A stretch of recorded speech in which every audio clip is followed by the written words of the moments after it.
나시린으로서의 거룩한 삶을 위하여 오늘도 말씀을 배우고 말씀 따라 살려고 애쓰실 여러분 한 분 한 분을 축복합니다. 오늘은 민수기 7장 말씀입니다. 7장에서는 제단을 봉헌하는 이야기가 기록되어 있는데요. 우리가 출애굽기 40장에서 그들이 출애굽한 지 2년 1월 1일 되는 날에 성막을 봉헌했다는 기록을 살펴보았습니다.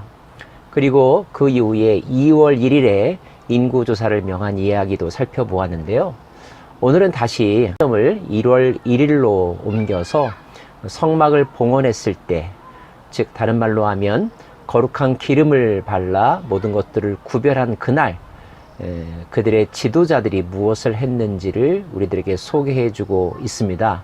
그 내용들을 함께 살펴보면서 우리가 또 어떻게 하나님을 섬기고 또 하나님의 공동체 앞에서 모범적인 삶을 살아야 하는지 함께 배워보기를 원합니다. 말씀에 의하면 12지파의 지도자들이 있습니다. 지도자들이 거룩한 기름을 발라 성막과 또 성막 안에 있는 모든 기구들을 구별하는 그때에 하나님께서 그들에게 명령하셔서 그들이 성막을 섬기는 레위인들에게 그 사역을 위해서 필요한 것을 공급하기 위하여 헌물하는 것을 우리가 볼 수가 있습니다.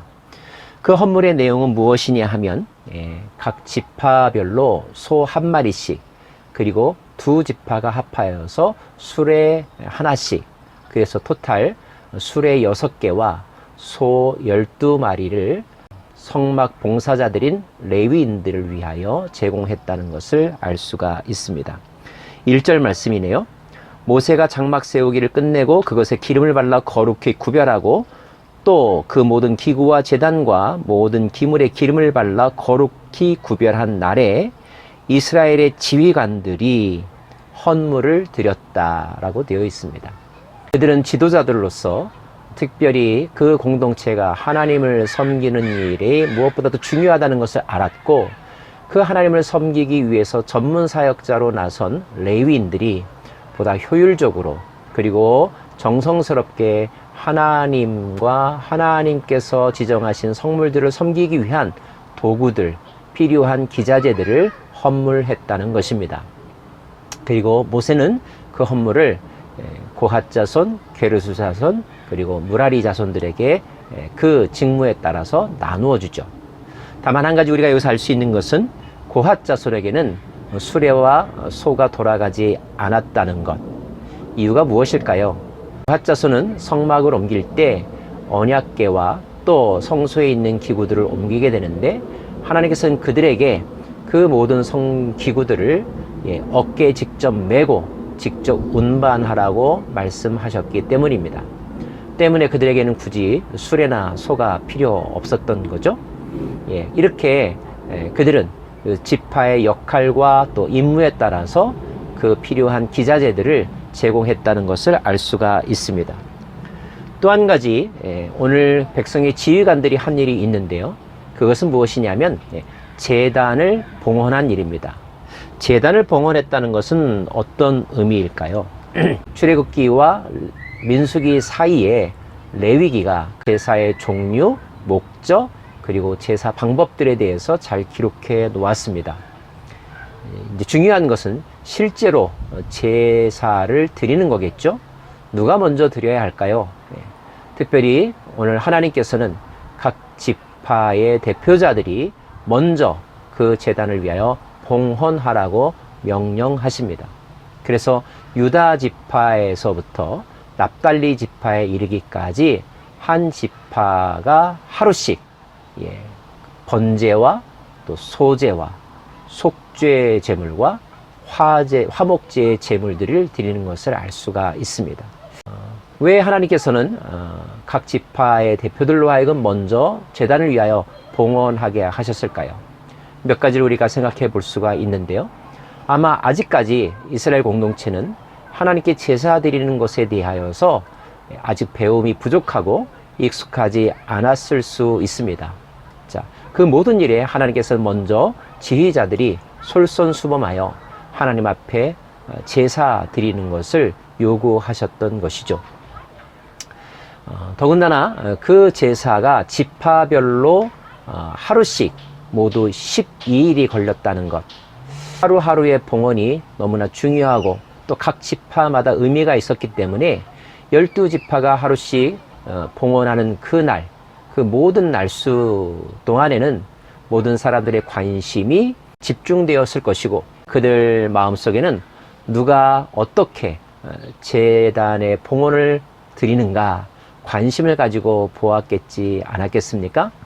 그러면서 왜 그들이 하나님 앞에 제사를 드려야 하는지, 그리고 하나님께서 제사를 드릴 때 그들에게 어떻게 반응하시는지에 대해서 몸으로 목격하고 배우는 시간을 가졌으리라고 추측이 됩니다. 번제는 온전한 헌신을 의미합니다. 소제는 순종과 감사의 마음으로 드리는 제사입니다. 속죄제는 하나님의 말씀을 어긴 것에 대하여 정결케 되기 위해 드리는 제사입니다. 화목제는 서원이나 낙헌제의 의미로 감사로 드리는 제사입니다. 각 제사마다 분명한 목적이 있고 제사의 방식들이 다르고 또 드리는 제물들도 다 다릅니다. 제물을 잡는 방법들도 철저하게 배워야 하고요. 아마도 이스라엘 공동체는 자기들의 지파의 대표자가 봉헌하는 그 과정들을 지켜보면서 하나님 앞에 제물은 이렇게 드리는 것이구나. 또 우리는 늘 하나님을 예배하는 자, 하나님께 제물을 드리는 자의 삶을 살아야 하는 것이구나 깨달았을 것입니다. 제단의 제사가 왜 중요할까요?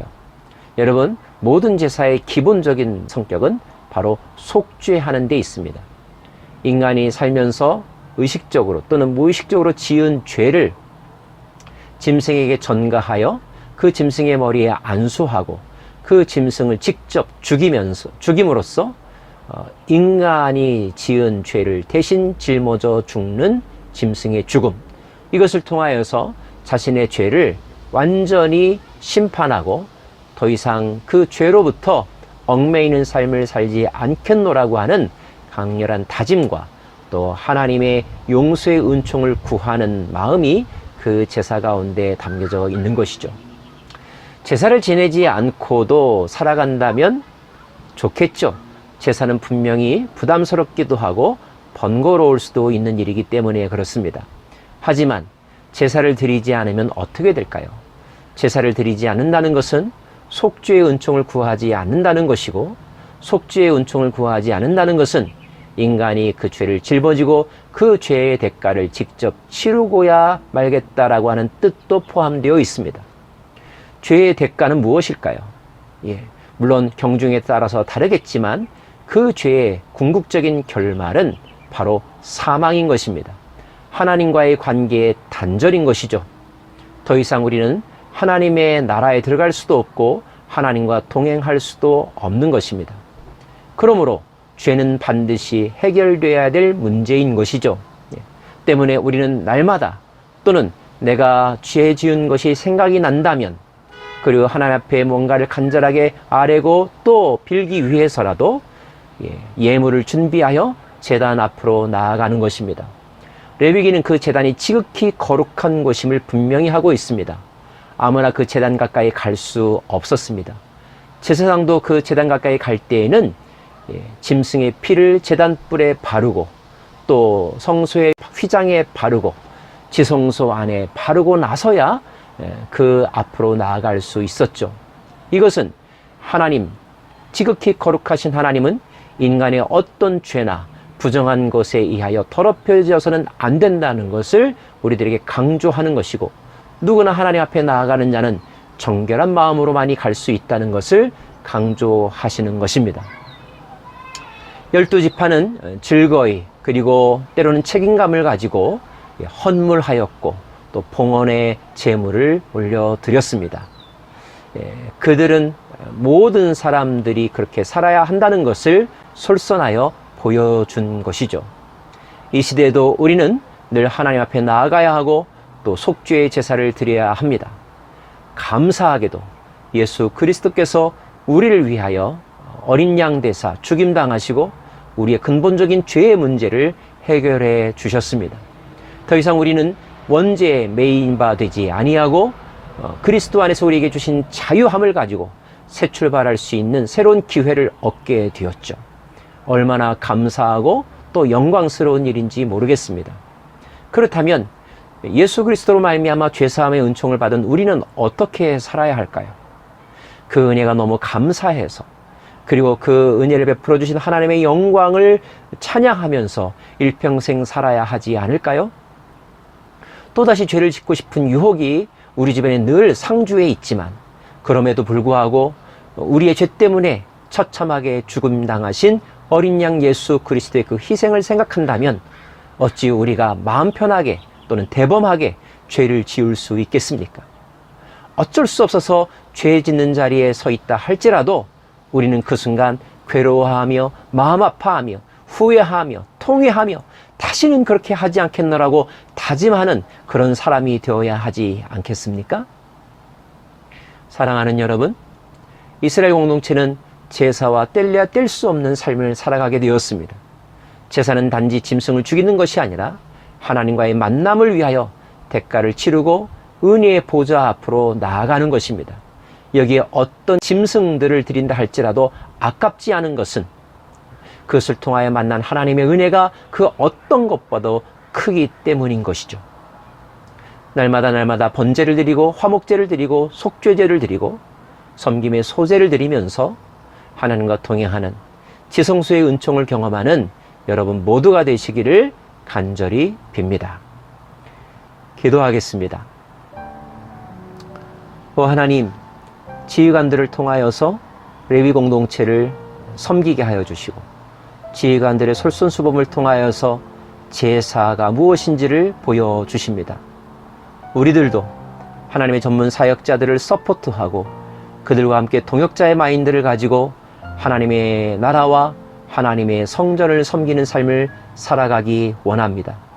더불어 우리가 매일매일 거룩한 산제사를 드리기를 원합니다.